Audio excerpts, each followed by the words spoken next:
welcome on behalf of Texas A&M International University, the College of Education, and Podcast Architects. I'm Ben Wiggins, and I'm here with Haziel Mota. Thank you so much for joining us today. Thank you for having me today. Tell us a little bit about what's going on. You're finishing the program, and you're ready to go out into the world. How are you feeling about things? Well, my name is Haziel, and I'm an undergraduate student here at Texas A&M International.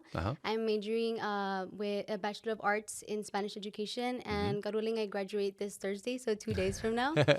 The plan is hopefully to get my master's. I'm unsure of what I want to do yet, if I want to branch out into Spanish or education, because it's kind of the same, but it's two different paths at the same time. But hopefully, go out into the field, make that difference in a classroom. Yes, and you are also the recent vice president of the TAFI organization. Tell us a little bit about that experience, what that was like. Yes, well, I'm the ex-vice president. I was in it we founded this organization in 2021, like in the spring of 2021. And until now, the organization basically focused on providing students that want to be future educators with the opportunity to step into the field before they even got to their student teaching, their clinicals here in their Block 2 and Block 3 in the College of Education. Our organization really gave, it allows students to dip like their feet in the sand, right, in the educational field, see if that's what they like. We provide opportunities such as junior achievement, where students can go and teach for a day in a classroom. We provide a lot of community service. You get involved, you connect with people, you build these bridges with peers, staff, the universities, other students like in Laredo, and just a little bit of everything so that they can kind of get a feel for what education is going to be like when they're out in the actual field. Tell us a little bit about yourself. What's your origin story? So I'm originally from Eagle Pass, Texas. It is also a border town here, and it's 2 hours up from Laredo. Okay. And I believe that the population in Eagle Pass, it's like 1/3 or maybe way less than here in Laredo. And because of that, I feel that in our town there wasn't enough like opportunities for students or for future college students, and everything was very limited. So as a college student, I'm a first generation in my family, and I think as a first generation, as a lot of other students can relate, it can become very overwhelming, especially as you're about to graduate high school and you're trying to figure out, like, what am I going to do for the rest of my life? Like, what is it that I'm going to study? Because everything depends, like, my whole life depends on the decision that I'm going to take right now. So as a first generation, it was very difficult to kind of get the help from my parents. I did receive all the support, from my parents, my family, everyone that surrounded me. But the help, it's what I mostly needed. I didn't know what financial aid was. I didn't know what an SAT or what the PSAT 4 was when I was taking it as a sophomore in high school. Like, none of these things were familiar to me. And I didn't know how to navigate through that whole process, even through Apply Texas. Like, it was super difficult. So luckily, when in high school, they offered to take several trips to like universities in Texas. And I was like, I'm going, like, I'm getting on that bus and I'm going. And I was able to visit several campuses. But the moment that I stepped in TAMIU, like, it made me feel like I was at home. Like, it made me feel like I was safe. Like, it was somewhere where I could really grow academically, and this is where I chose to be. And thankfully, TAMIU has played like a very important role in my life, in the shaping and forming of me as a person and like my future career, because I believe that TAMIU, there's like this negative, there's like these negative thoughts or negative comments from students here that are from Laredo that I constantly hear, like, Hazel, why TAMIU? Like, why couldn't you leave farther? Why couldn't you go like way past Laredo? And to me, I think that coming from Eagle Pass does have its opportunities, but Laredo has a lot more. Like, it's like countless in community service, academically, like building friendships, building connections, fostering relationships. Everything that the university like offers here is it's amazing. It's crazy. And I originally, the plan was supposed to be to transfer out by my second year or my third year. But I think that the College of Education, most importantly, is what helped me stay. So the program here, I met the dean, Dr. O'Mara. I met our testing coordinator, the one that used to be a testing coordinator, Mr. Rene Rodriguez, all our professors, Dr. O'Mara, Dr. Yumna, everyone that helped to shape me into the person that I am today, into the student that I am today. And they're the ones that guided me, that provided all the resources that I needed. And I mean, TAMIU has definitely been a home, but most importantly, College of Education. Fantastic. It sounds like a lot of what inspired your decision to be here and to stay here was relationships. Mm-hmm. What is there a recurring theme that you keep coming back to in terms of those relationships and why they feel so like home? I wanted to share a story. That's it originates from like it's a tribe, and it's kind of the story behind what taffy is, and it's basically the legend of the Kayumari, and it comes from the Huichol tribe. So this tribe, they were scarce on food, water, resources, soil, anything that they needed in order to survive. Okay. And then this tribe, as they were coming into the southern part of Texas, they were on the brink basically like of extinction, right? Like everything, they didn't have the resources needed. And the legend goes that there was a little boy who kind of separated from his family and wandered off, and he came across this blue deer, and this blue deer is what symbolizes that hope, that esperanza for that tribe, for that generation. And this blue deer is what guided the family, and the boy and everybody to to water, to resources, to fertile soil, to sunlight, everything that they needed in order to survive. And since that blue deer represents that esperanza and it's a Kayumari, the reoccurring theme here is basically that every single person here in the College of Education has been that blue deer, that Kayumari in my life. So they have guided me to being able to find tutoring, being able to find support, mentally, being able to find support academically, being able to find all the resources that I need, scholarships, opportunities, to go out there, get to know people, foster these connections. I have been able to as well, be a part of projects with the Mexican consulate, a lot of countless and reoccurring things that I I I cannot be grateful enough, because they have like helped me grow, and they have helped me find that sense of hope. They have been that esperanza in my life. How do you feel that the system here has supported you both in your academic pursuits and beyond? I think especially the one way that we have found like help, like specifically more like mentally, other than academically, has been with the student mentors. I know that for student mentors, you can visit their office and kind of get tutoring and get advice. But I think most importantly, I have served as a student mentor as well, so I have helped other students in this aspect as well. Mm-hmm. And students don't just come to you as, oh, I need help registering for my classes. Oh, what do I do with this grade? How can I contact my professor because I need help, bumping up my average. I need to graduate. My GPA is dropping. They come to you with actual life crises, and they're like, I'm struggling in this part of my college, and I'm struggling in this part of my classes because I have this going on inside of my life, because I'm carrying this baggage, because I'm going through this, because I don't have a job, or Mm-hmm. because I'm working too much, and because I need to pay my loans, and I don't have the time to get my classes done, or to get my assignments, get my homework done. So as a student mentor, what the university offers, I feel that it's beyond just, I'm going to help you register for a class. You're actually there for the student, and you can relate because it's student to student, and you're able to give like real, like live advice, and be like, you know what, I'm going through this as well. This is how I overcome, or this is how I'm trying to overcome. Maybe you can try to look at it from this perspective, and then go from there. Interesting. And then what about from a brass tacks academic and certification perspective? For the academic certification here in the College of Education, we have to go through certain blocks. So for our block one and our block two, we're required to practice and study for our state exams, for the Texas exam. And if you're in elementary, I think you might also have to study for like your there's several other steps, right? Several other exams. In my case, I only had to take one exam, and then in my block three, the PPR.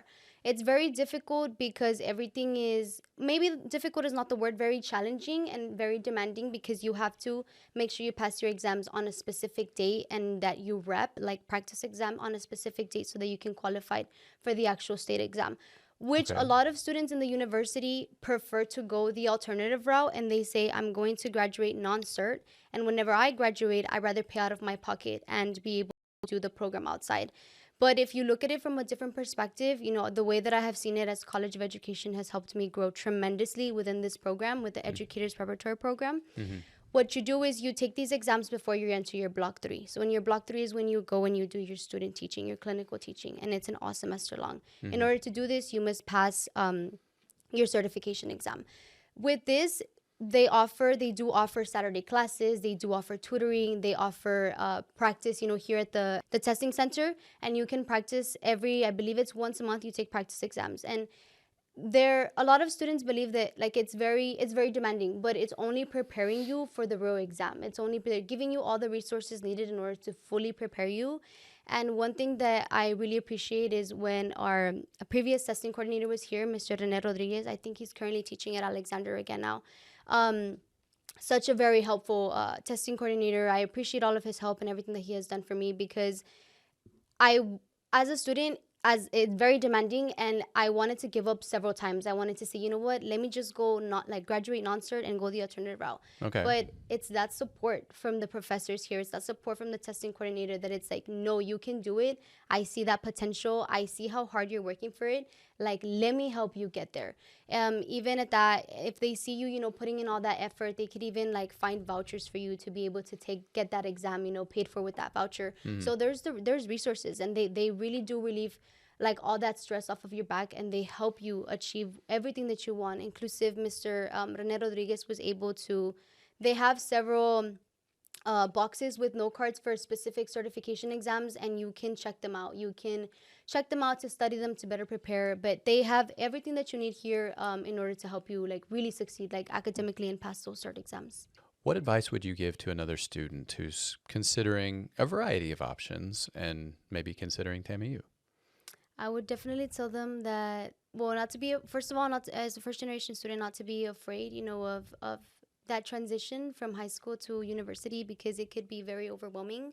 Okay. But most importantly, here at TAMIU, not to get discouraged, and to know that there's somebody here that is going to believe in them, that is going to be that kayumari in their life, that is going to represent that hope, that esperanza, that is going to guide them. Sometimes we may come to a point in our life, in our educational, a journey, where we think like, maybe this is not meant for me. That happened to me my first semester, and I had an existential crisis, and I was like, I don't think that college is meant for me. I even had somebody admit to me and tell me that when I was in high school, they told me, oh no, like, I don't think she's gonna make it through college. Like, I don't think she has what it takes for university. And well, look at you now.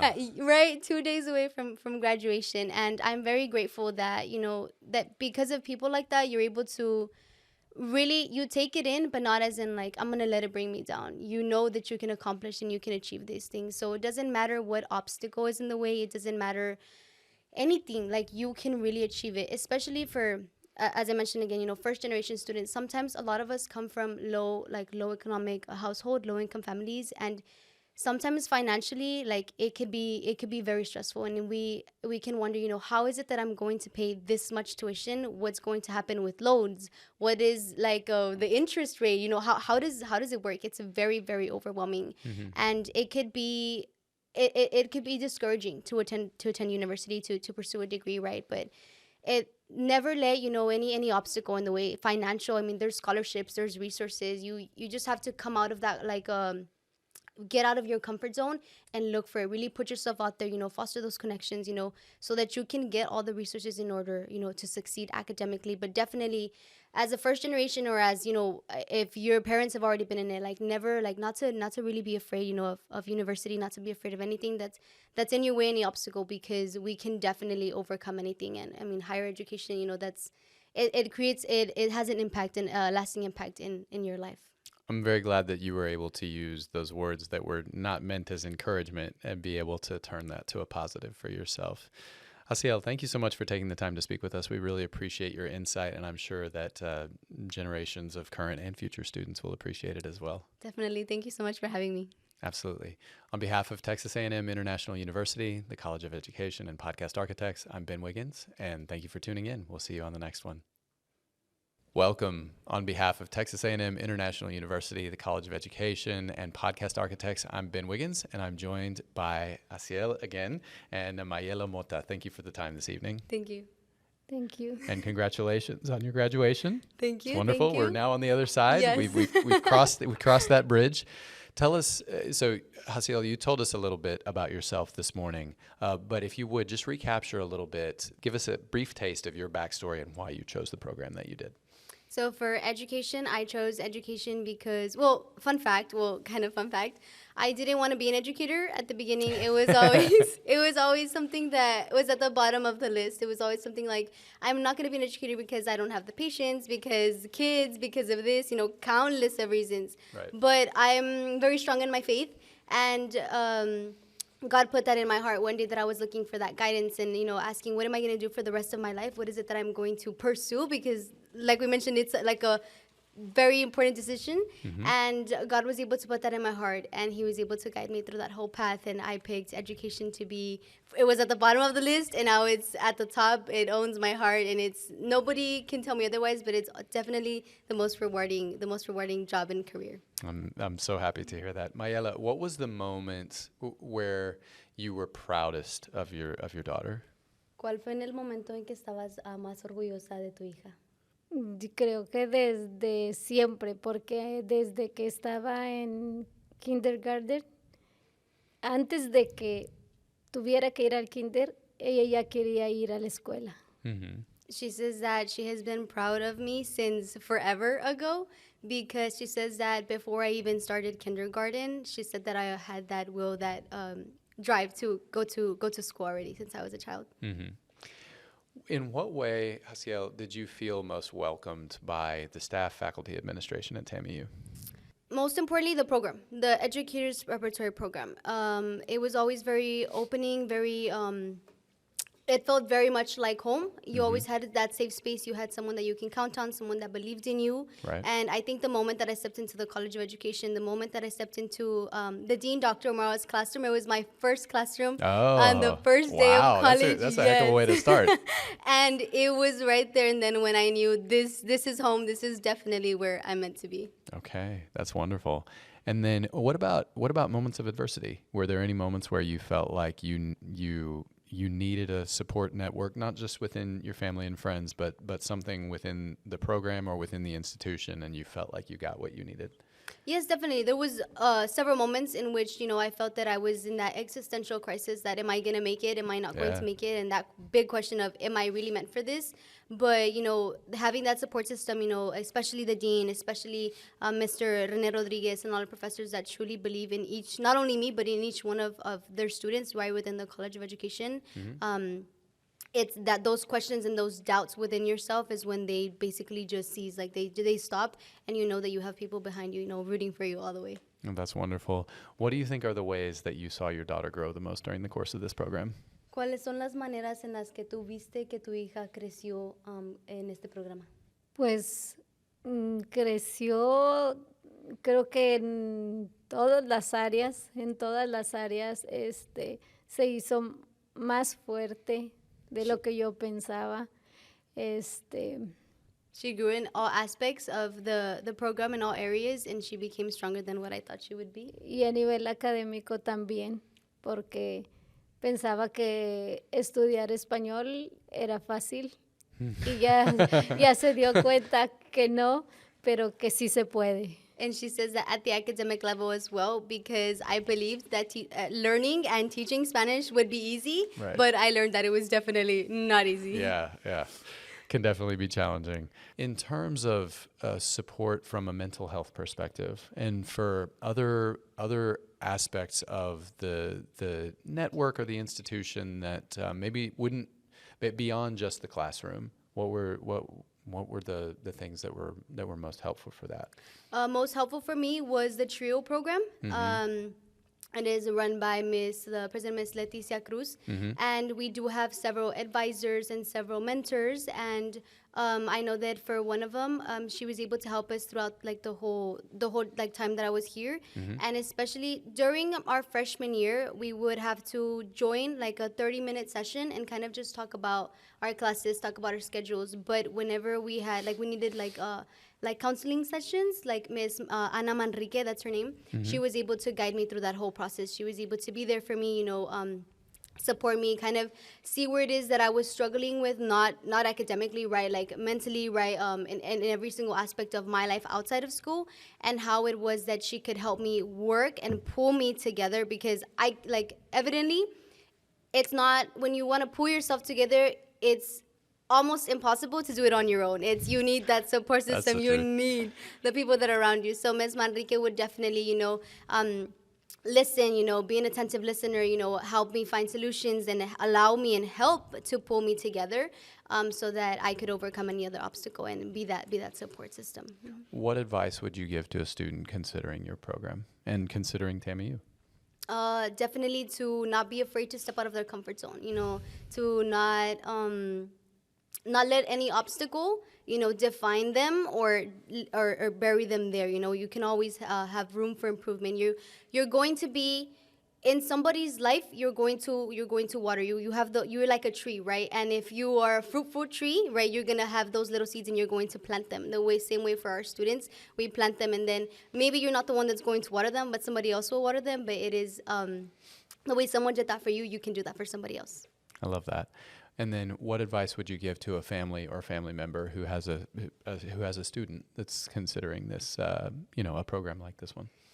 ¿Qué consejo le darías a una familia que tiene a un hijo o una hija que está considerando un programa así como este de educación? Le diría que lo apoyen en todos los aspectos, que si tiene que salir fuera de casa, lo dejen ir a la universidad, le den la oportunidad, porque ahí va a aprender mucho, va a crecer mucho y va a regresar tal vez siendo mejor estudiante y mejor persona. She says that her advice would be that to give them all the support in all aspects and all ways possible, and that if your child, student wants to leave, home and pursue a degree somewhere out of town at a university, to support them and let them go, because that way possibly they will come back, and then they will become back a better student and a better person. Y que no tengan miedo, o sea, dejarlo ir fuera de ellos.